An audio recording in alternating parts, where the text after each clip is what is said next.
Hey everyone, welcome back. Hopefully you watched part one of A Day in the Life of a Product Manager. Got a lot of positive feedback, actually, even from some new PMs at UiPath who said they were just watching the video and nodding along, being like, yep, this is exactly what I've been doing, like really hit the nail on the head. So definitely hope you enjoy part two.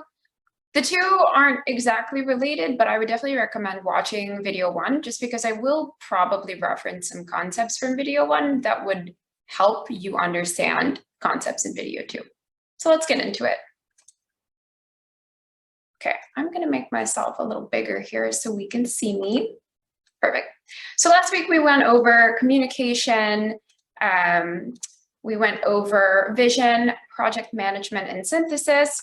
All very important qualities for a product manager.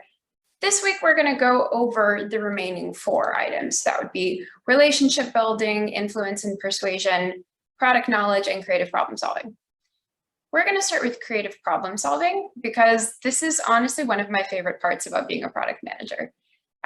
You will find that there will be so many challenges that you face as a product manager, not just in terms of I need to get something done and I don't have enough people, which by the way, it's a very real problem that I face frequently.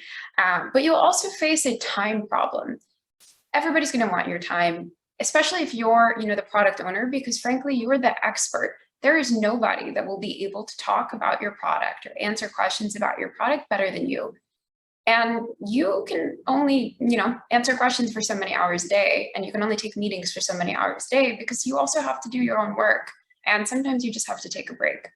So what you're going to have to do is figure out creative ways to help people get the answers they need without kind of taking over all of your time. Some of that is going to mean creating materials, creating demo videos, creating playlists. Some of that's going to mean, kind of coming hard down on documentation. You're going to want your docs to be really, really good. But some of that means setting up processes that might not even exist in your company because they've never been needed before. So it's going to be up to you to figure out how to get people information they need without you being the only person giving it. So that's one side of the coin. And people don't really recognize that side of the problem as frequently in product management. What you will hear about a lot is the general resourcing problem. And I don't love the term resourcing when it comes to people, but that's what people tend to use, so I'm just going to stick with it. But there's a lot of different types of resources. There's time. Time is a resource, and time is very limited. There's money. Again, money is a resource, and sometimes you might not have that much of it. And also people capacity. So what do you do when you need to build a lot of really important things because you have people asking for it? Maybe you've committed to something. Maybe you've committed to multiple things and you don't have enough people or time to get things done. How do you get out of it? How do you meet the commitments that you've made with the limited amount of resources that you have? This is the bane of a product manager's existence. And this is exactly what creative problem solving is. You're going to have to figure out a way to do the things that you need to do in a way that nobody has thought of before. And that kind of brings us to product knowledge, because frankly, if you don't know the ins and outs of your own product, how are you going to figure out how to problem solve for the areas you need to? And this goes beyond just your own product. If you work as a product manager in a company that has a suite of products, it's really important that you understand at a minimum what those products do and what they're for, even if it's not the product you work on. Because a lot of the time, your customers will be working with more than just your product. And you need to understand if you're going to make changes that are going to break their experience of other products further down the line. It's a real thing and it happens and it's a problem. Also, you got to make sure that as you think about what you're adding to your product, you're pretty aware of what else is in the market for other products very similar to yours, basically the competitive landscape. You will very likely be hearing from customers things like, oh, well, company X does this and you guys don't have a solution, or how do you solve this problem, which company Y seems to do, but I can't figure out how to do in your product? And you're going to need to be able to, at a minimum, understand what they're talking about and hopefully be able to answer exactly how you can solve that problem in your own product and hopefully why you can do it better. So that's product knowledge. Let's talk about influence and persuasion. I hear this all of the time from new PMs, but it's the imposter syndrome problem. Why would anyone listen to me when I just started in this role, or when I just started in product, or when I've never built a product like this before? You have to be able to get people on board with what you're doing in order to get them excited about building your vision. And you can't do that unless you have influence and you can persuade them to come join the journey with you. Nobody's ever going to put in as much work or as much kind of grind as they will when they're excited about something. So you need to make sure that you can get people really, really amped about what you want them to build. Sometimes that's going to be very data-driven. You're never going to get everyone to agree with you 100%, and that's totally okay, and that's normal, but also that's why you're in product, and that's why some people aren't. Things that are, very clear to us in product management might be kind of impossible or not so easy to accomplish from an engineering perspective, so you have to compromise. But you have to get people to meet you halfway, and you're also going to have to meet them halfway. So how do you get this team of people who might not even know you to want to build something? Like I said, being data-driven is really important. If you can bring some pretty clear and concrete examples of why exactly what you're proposing will solve some business needs, it'll go a long way. Industry knowledge is going to be the cornerstone of your arguments. I have to say that I find the best PMs usually come from already having worked at that company in a different department, usually in the part that's customer facing.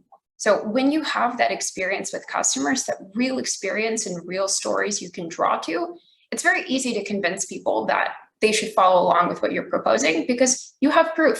You have proof of a problem and of how to solve it. And if you can bring multiple examples of those problems, you're almost guaranteed to get everyone on board.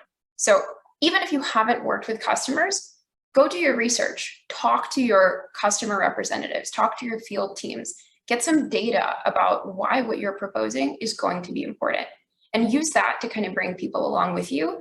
Because if you just say, well, I want to do this and I know it's going to be great, it's probably not going to be so easy to get other people to get excited and build it for you.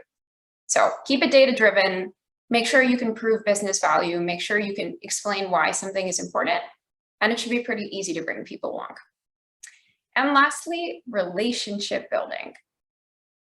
It really helps to have a good relationship with the people you work with. I know that seems very obvious, but it's so important, especially when people need to take a leap of faith.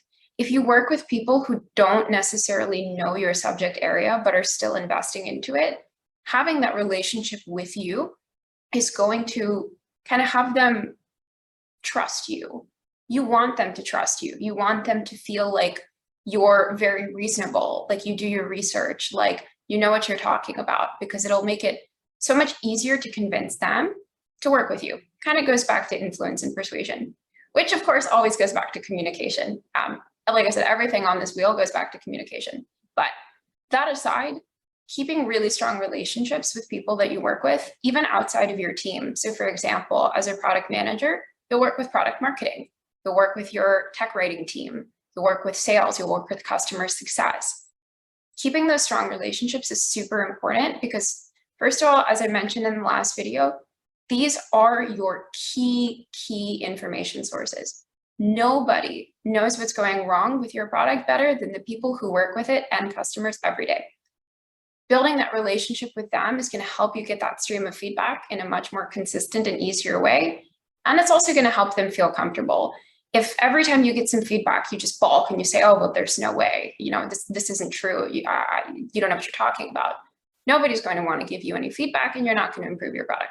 So have some humility, make sure to accept the feedback. And even if you don't agree, ask more questions and get more data. At a minimum, even if you don't take their suggestion, your field team will feel so listened to. And at the end of the day, that's what we want, right? We just want to be heard. So build those relationships, get people excited to work with you, get them excited to want to do things that you suggest, and you'll be a pretty successful product manager. All right, so that's it. That's a walkthrough of the 8 components that I think are most relevant to describe the product manager role. Disclaimer, every day is going to be different. And that's a good thing because you will be on your toes all of the time, which is one of the things that really attracts me to product management, because I hate having the same day and doing the same thing over and over again. So especially depending on what time of the year it is, if you're closer to release planning, if you're, if you just release something, if you're kind of in implementation mode, your daily activities will differ, and that's great. If that doesn't excite you, then maybe being a product manager isn't necessarily the right career for you, which is totally okay. It's not nearly as routine as some other careers, but that's the fun of it. So with that, I did want to mention that if you're interested in products, but you're not sure if you want to really be a product manager, but you really like talking about products and getting people excited about them, you might want to consider a career in product marketing.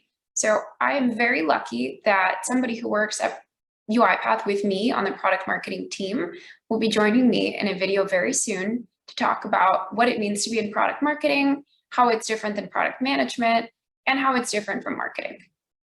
With that, I will see you guys very soon. Enjoy the rest of your week, and I hope you enjoyed this video.